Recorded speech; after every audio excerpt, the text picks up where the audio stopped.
ஓம் சாந்தி. 9/2/2026 காலை முரளி. பாப்தாதா, மதுபன். பரமாத்மாவின் மகா வாக்கியம். இனிமையான குழந்தைகளே, ஏழை பங்காளன் பாபா உங்களை கூழாங்கல்லில் இருந்து வைரமாக மாற்ற வந்திருக்கிறார். ஆகையினால் நீங்கள் எப்பொழுதும் அவருடைய ஸ்ரீமதப்படி நடந்து செல்லுங்கள். கேள்வி: முதலில் நீங்கள் அனைவருக்கும் எந்த ஒரு ஆழமான ரகசியத்தை புரிய வைக்க வேண்டும்? பதில்: பாப்தாதாவை பற்றி. இங்கே நாம் பாப்தாதாவிடம் வந்திருக்கின்றோம் என நீங்கள் தெரிந்திருக்கின்றீர்கள். இவர்கள் இருவரும் சேர்ந்தே இருக்கிறார்கள். சிவனுடைய ஆத்மாவும் இவருக்குள் தான் இருக்கிறது, பிரம்மாவின் ஆத்மாவும் இருக்கிறது. ஒன்று ஆத்மா, இன்னொன்று பரமாத்மா. ஆகவே முதலில் பாப்தாதா சேர்ந்திருக்கிறார்கள் என்ற ஆழமான ரகசியத்தை அனைவருக்கும் புரிய வையுங்கள். இவர் பகவான் கிடையாது. அதாவது இந்த பிரம்மா தாதா பகவான் கிடையாது. மனிதர்கள் பகவான் ஆக முடியாது. நிராகாரமானவரைத்தான் பகவான் என்று கூறப்படுகிறது. அந்த தந்தை சாந்திதாமத்தில் இருக்கக்கூடியவர் ஆவார். பாடல்: கடைசியில் அந்த நாள் வந்தது என்று. ஓம் சாந்தி. தந்தை தாதா மூலமாக, அதாவது சிவத்தந்தை இந்த பிரம்மா தாதா மூலமாக புரிய வைக்கிறார் என்பதை உறுதிப்படுத்திக் கொள்ளுங்கள். லௌகிக உறவுகளில் தந்தை தனியாகவும் தாதா தனியாகவும் இருப்பார். தாதானா இங்க தாத்தா. தந்தையிடமிருந்து தாத்தாவின் சொத்து கிடைக்கிறது. தந்தையின் சொத்தை அடைகிறார்கள் என கூறுகிறார்கள். அவர் ஏழை பங்காளன் ஆவார். யார் ஏழையை கிரீடம் உடையவராக மாற்றுகிறாரோ அவருக்கு ஏழை பங்காளன் என்று பெயர். பக்தி மார்க்கத்தில் பகவானை தேடுவதற்காக அலைந்து ஏமாறுகிறார்கள். யாருக்குமே கிடைக்கவில்லை. தாயும் நீயே, தந்தையும் நீயே என பாரதவாசிகள் பாடுகிறார்கள். தாங்கள் வரும்போது தாங்கள் ஒருவர் மட்டுமே, எங்களுக்கு வேறு யாரும் கிடையாது என்றும் கூறுகிறார்கள். வேறு யார் மீதும் நாங்கள் பற்று வைக்க மாட்டோம், எங்களுக்கு சிவபாபா ஒருவரே என்கின்றனர். இப்பொழுது நீங்கள் அவருடைய குழந்தைகளாக ஆகிவிட்டீர்கள். தந்தையிடமிருந்து நிச்சயம் சொத்து கிடைக்கிறது. பாரதம் கிரீடம் அணிந்ததாக இருந்தது. இப்போது அது எவ்வளவு ஏழையாகிவிட்டது என்று பாபா கூறுகின்றார். இப்பொழுது நான் மீண்டும் குழந்தைகளாகிய உங்களை கிரீடம் உடையவராக மாற்ற வந்திருக்கின்றேன். நீங்கள் டபுள் கிரீடம் உடையவராக மாறுகிறீர்கள். ஒன்று தூய்மையின் கிரீடமாகும், அதில் ஒளியை காண்பிக்கிறீர்கள். இன்னொன்று ரத்தினங்கள் பதித்த கிரீடமாகும். இந்த நாடகம் நிச்சயிக்கப்பட்டிருக்கிறது. நாடகத்தை பற்றி பாபா முரளியில் மிகவும் நன்றாக புரிய வைத்திருக்கிறார். அந்த முரளியை குழந்தைகள் படிக்க வேண்டும். எந்தெந்த முரளிலெல்லாம் நாடகத்தை பற்றி சொல்லியிருக்கிறாரோ அதை குழந்தைகள் நல்லா தெளிவாக தெரிஞ்சுக்கிட்டு படிங்கன்றாரு பாபா. இங்கே நீங்கள் பட்டிக்காக வருகிறீர்கள். மதுபனத்திற்கு பட்டிக்காக போகிறோம்.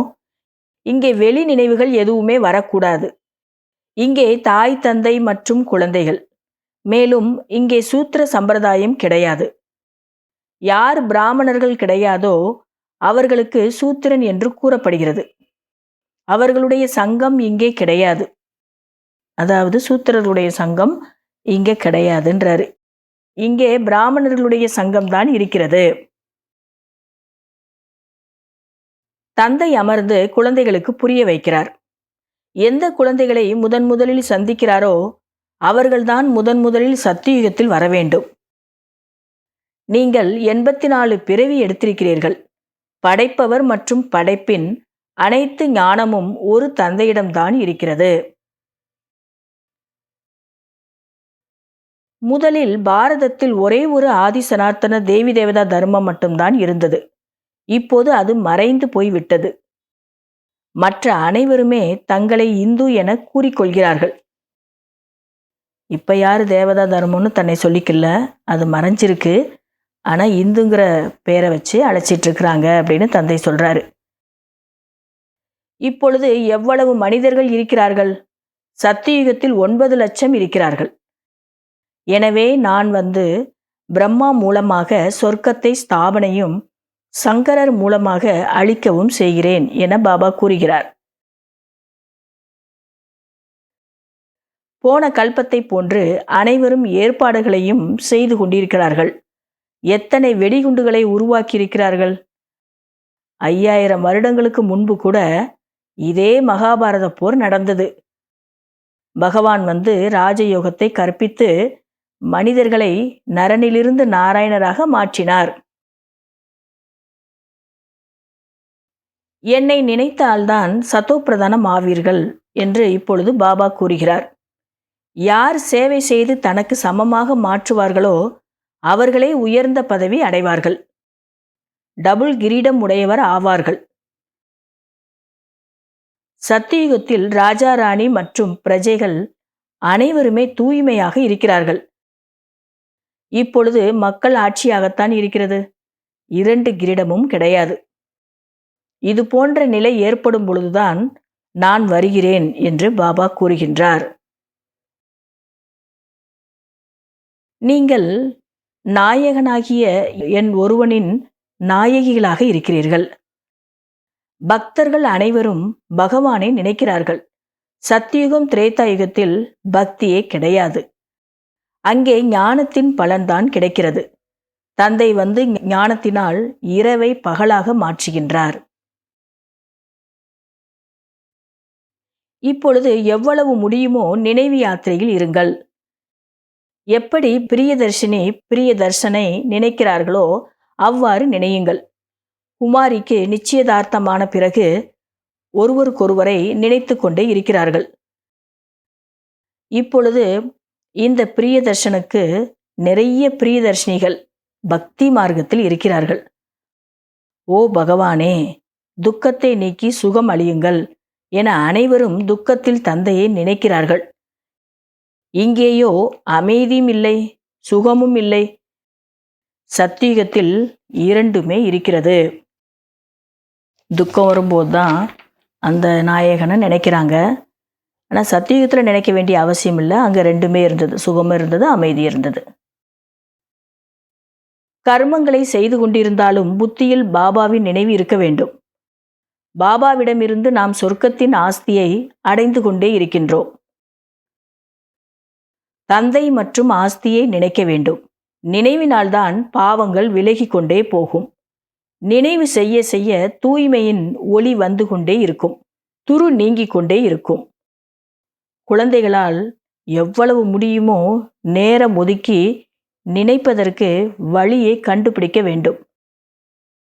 அதிகாலையில் நேரம் நன்கு கிடைக்கிறது. இந்த முயற்சியை அப்பொழுது செய்ய வேண்டும். நீங்கள் வீடு வாசலை துறக்க வேண்டியதில்லை. இல்லறத்தில் இருக்க வேண்டும். நீங்கள் 63 பிறவிகளாக பதித்த உலகத்தில் இருக்கிறீர்கள் என பாபா கூறுகின்றார். இப்பொழுது சிவாலயம் அமர உலகத்திற்கு செல்லுவதற்காக நீங்கள் இந்த ஒரு பிறவி தூய்மையாக இருந்தால் என்ன ஆகிவிடப் போகிறது என்று பாபா கூறுகின்றார். நிறைய வருமானம் கிடைக்கும். 5 விகாரங்களை வெற்றியடைய வேண்டும். அப்பொழுதுதான் உலகத்தை வென்றவர்கள் ஆகலாம். இல்லையென்றால் பதவியை அடைய முடியாது. இப்பொழுது பாபாவின் வழிப்படி நடந்து தமோ பிரதானத்திலிருந்து சதோ பிரதானமாக ஆக வேண்டும். தந்தையை நினைக்க வேண்டும். வேறு எந்த துன்பமும் பாபா இங்கு கொடுப்பதில்லை.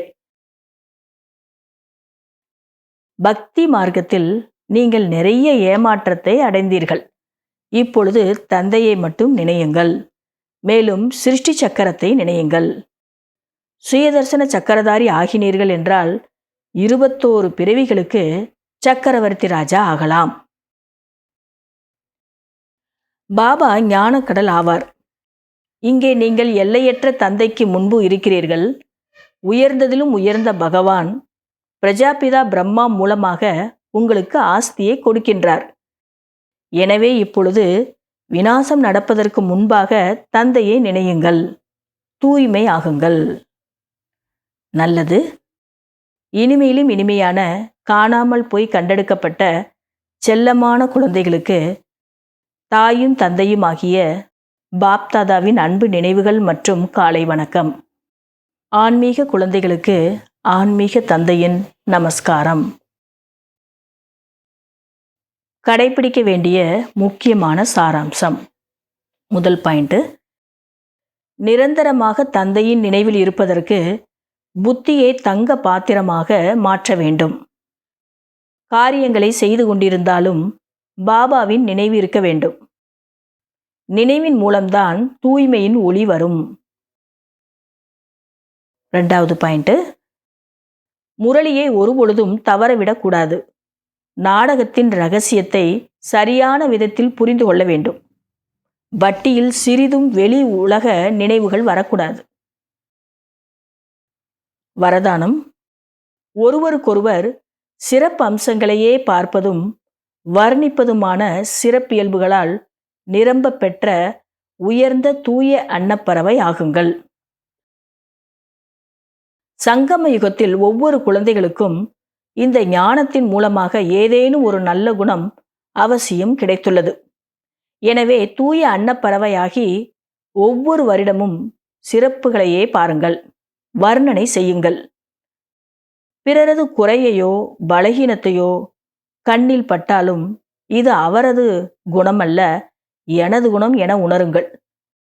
ஏனென்றால் நாம் அனைவரும் ஒரு தந்தையின் பிள்ளைகள், ஒரே குடும்பம், ஒரே மாலையின் மணிகள். தனது குறையை வெளிப்படுத்த மறுப்பதைப் போன்றே பிறர் பலகீனத்தையும் வர்ணனை செய்யாதீர்கள். தூய அன்னப்பறவை என்றாலே சிறப்புகளை கிரகித்து பலகீனங்களை அகற்றுபவர்கள். ஸ்லோகன், நேரத்தை மீதப்படுத்தும் தீவிர முயற்சியாளரே சதா வெற்றியாளர். இன்றைய அவ்யக்த சமிக்கை. ஒரே மாதிரியான மணிகள் மாலையில் ஒரே நூலால் கோர்க்கப்படுகின்றன என்ற சிறப்பு அம்சம் மணிகளுக்கு உள்ளது. அதுபோல வெற்றி மாலையின் மணிகள் கூட ஒரே வழி, ஒருவருடைய அன்பில் ஒரே நிலையில் நிலைத்திருக்கக்கூடியவர்கள். ஒரே மாதிரி தென்படுபவர்களே மாலையில் கோர்க்கப்படுவார்கள். ஒருவேளை தங்களுக்குள் கருத்து வேறுபாடு இருந்தால் அவர்கள் இரண்டாவது, அதாவது 16,000 மாலையில் மணியாக ஆகிவிடுவார்கள். நல்லது. ஓம் சாந்தி.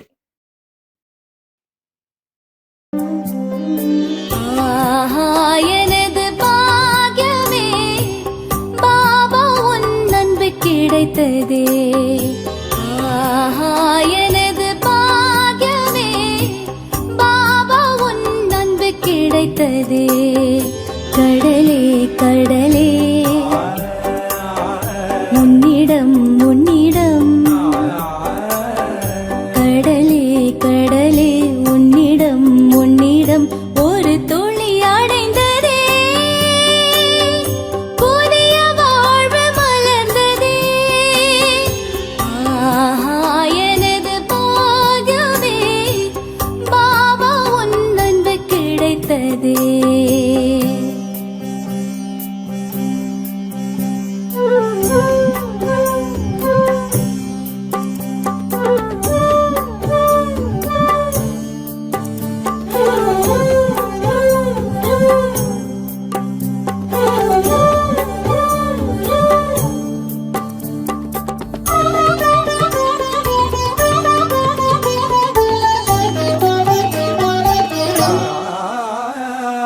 உன்னை சந்தித்ததால்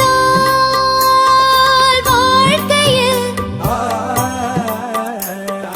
பரமானந்தம் அடைந்தேனே.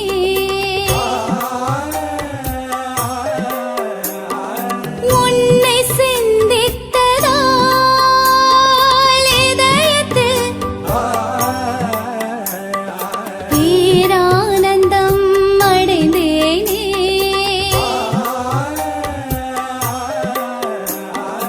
அன்பின் தீபம் நீ ஏற்றினாய், ஒளியானதே என் வாழ்க்கையே. கடலே கடலே